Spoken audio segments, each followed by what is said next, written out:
Hello and welcome back to the Mystic in Training podcast with me, your host, Melissa Amos. I have been having tons of conversations over the last couple of weeks, especially after returning from the Business Ascension Awards. And I have to say, being booked for numerous speaking gigs off the back of it with business owners up and down the country in lots of different fields. And some of the conversations have actually concerned me a little bit. But as always, with everything, it has given me some great food for thought. But I've started to notice a pattern that there's a lot of people out there who have big hearts and who have great skill sets, who have a belief, a vision, a mission that they want to create big impact in the world. And this is wonderful. But it's almost as if the ones with the biggest mission and the biggest impact and the biggest correlation between what they love and what they stand for and what they seem to be born to do and where it is that they want to be, the bigger that gap is. And it's got me asking why. Now, during these conversations, I've been asking one quite simple question. What spiritual support are you getting in this? Because so many of these business owners are having strategy support, even some identity work. They are learning what to do, sales, marketing, offer structure, all of the things, and also having some form of identity structure. And I think that's important. I'm seeing that more and more. And these realizations about what is holding them back. But what I'm noticing is it's the ones that are actually having spiritual support. So not just mindset, not just strategy, not even just emotional therapy, but spiritual support are the ones that seem to be creating the most impact and having the most momentum and also reporting the most fulfillment. But somehow the thought of spiritual support can seem like a nice to have rather than a need to have. Now, for me, it's interesting because I kind of started the journey with all the spiritual support. And I do see it because as a spiritual teacher myself, there's this temptation of thinking, well, I've got it all worked out. I know the skills, I've got the healing hands, I know how to do the tapping, I've got all the things, what do I need? I've read the books, I've got the questions that I can even ask myself. Yet I have invested multiple thousands of pounds over the years, specifically in spiritual support, uniquely because there's not many people that offer this business spiritual support. And I honestly feel that it's that that's allowed me to get to where I need. Because what I'm looking at with spiritual support is not how to hold a healing modality necessarily, but it's more how are we guiding ourselves and our progression and our decisions and the person that we're becoming through this higher lens, through this lens, not just of intuition, because I think intuition is a skill, if you like, spiritual skill, depending how you look at it. But it's this intelligence that makes the world go round, right? It's this intelligence that turns the acorn into the oak tree, that get the seasons turning, that tells the sunflower to move its head towards the sun in order for it to grow. It's this divine intelligence, what I call spiritual intelligence, that really makes the difference, like who we are in this universal field, how this divine order actually lives up to us, or lives through us, I should say. It seems to me that we've managed to create, like, ironically, even in the spiritual profession, this separation between what I'm doing for my business and how I make the most impact, the most money, get the most visible, with actually leaning into spiritual intelligence. And that doesn't feel right to me. That feels like herein lies the problem, because we're creating this massive gap. Now, in my talk, I was speaking about a time when I was in my Akashic Records. I had been going through one of the hardest times that I'd personally been through in business after releasing an offer that some people didn't like. It was for £22,000 and it caused a bit of a ripple. It sent me through this spiral of judgment and increased my visibility. And I was noticing what was happening with me around how hard it was, how my brain was spiraling, how my nervous system was activated, how I wanted to just run away and hide. When I went into my Akashic Records and asked them about this, because I will admit, before that point, I was of the mindset that if it's meant to be, it will flow. I realize now what a trap it was. And so there I was in my Akashic Records asking this question, but why is this so hard? Why am I finding this so difficult? And the answer that came back to me was this: Melissa, your business is not meant to keep you safe. Melissa, your business is not meant to keep you safe. Your business is here to help you evolve. Ooh. And in that moment, I realized actually what a gift this was. Didn't make it easier, but it was a gift.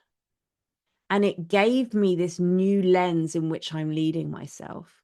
It started to help me understand that even this, which seemed to be the hardest thing that I had to go through, that made me want to run for the hills and and give it all up just for a day, was actually one of my biggest learning curves, which meant that I could approach it differently. It meant that I could approach it with a different perspective. I could approach myself with more compassion, and I could start to track what was happening in my mind and in my nervous system, in my psyche, in my decisions, and what followed from that through a bigger understanding that actually, as a business owner, we're on the fast track. We're like, we have decided to go down the fast evolution track.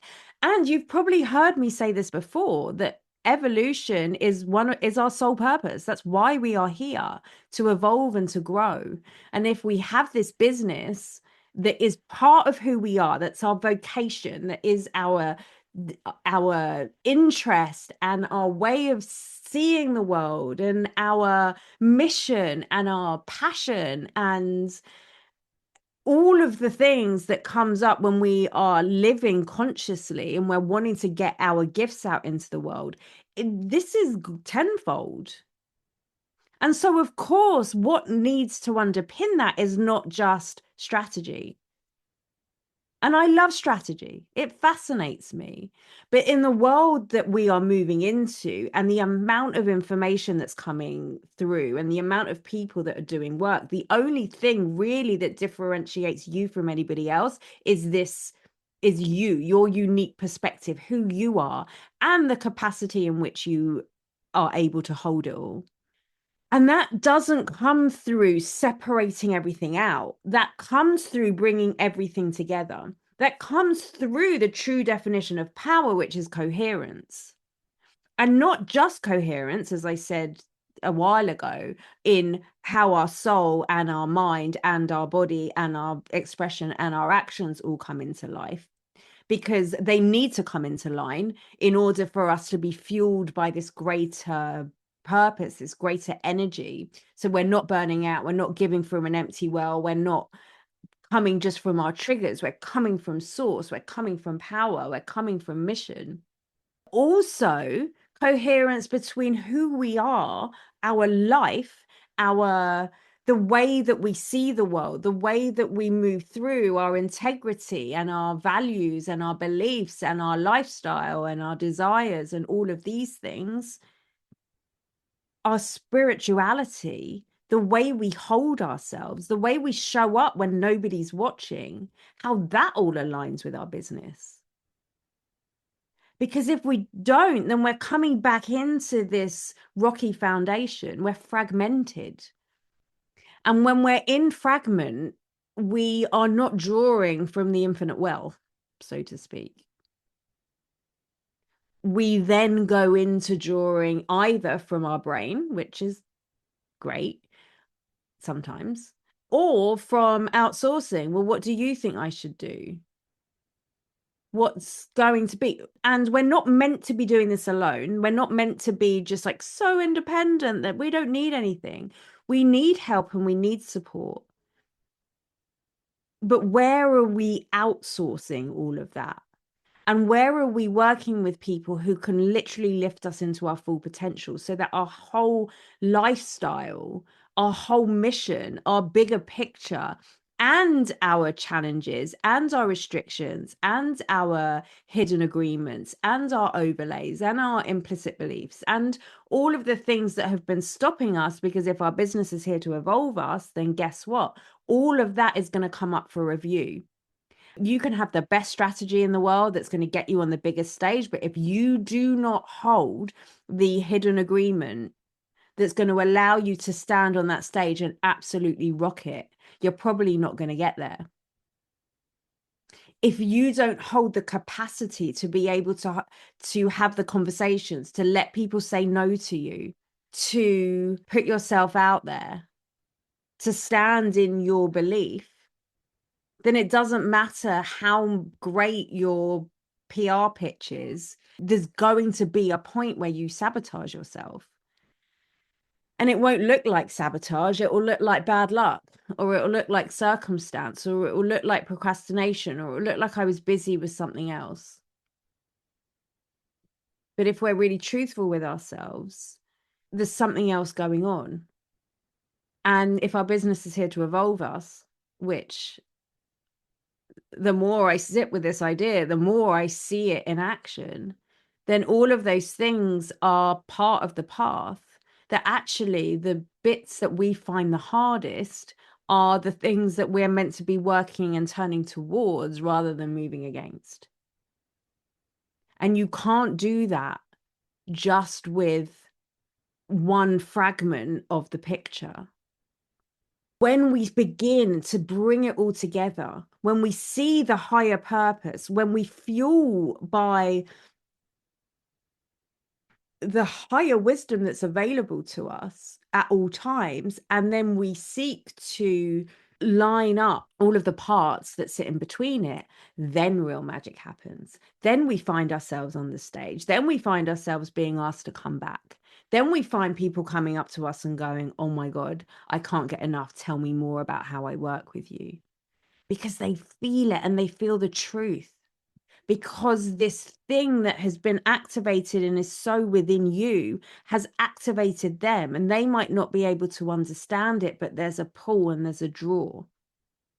And you know what? That pull and draw will probably bring up their limiting beliefs and their hidden agreements. And so once again, it's about how you hold that so that you can meet them in their wholeness, in their potential, in their highest self, rather than be like, oh, well, they said no, and that must mean that I'm rubbish. In fact, this was one of the discussions we were having in my Soul School Mastery group with my Akashic Reiki future teachers about how we hold people and the benefit of being able to see them truly in their wholeness. And that starts with us working towards doing that for ourselves. Because I've been at this game for a long time, and I tell you, it's not easy. I tell you, there's days and minutes and moments that the doubt still comes in, the overlay still awakens up, that still goes, no, we're not good enough, that the hidden agreements then go, hey, but what about this? But having the spiritual support that I do and the inner workings that I've been working on through so long, and everything that I've discovered with Akashic Reiki and how all of that developed, walking this Akashic path, I've realized that I relate to it differently. So whilst before it may have stopped me and sabotaged me, now when I choose to, it becomes a learning curve and it becomes my next level up. I start to notice actually what frustration is really telling me rather than a no.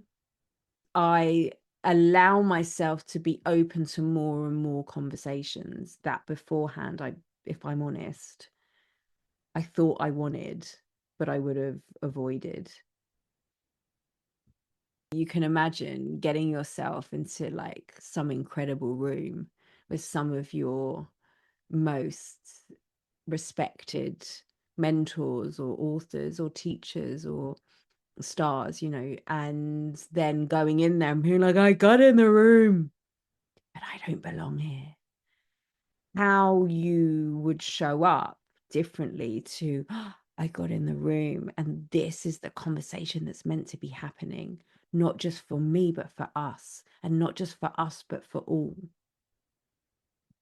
Imagine how differently you would show up. Imagine how differently you would speak, what you'd say, what you'd ask, what you would contribute.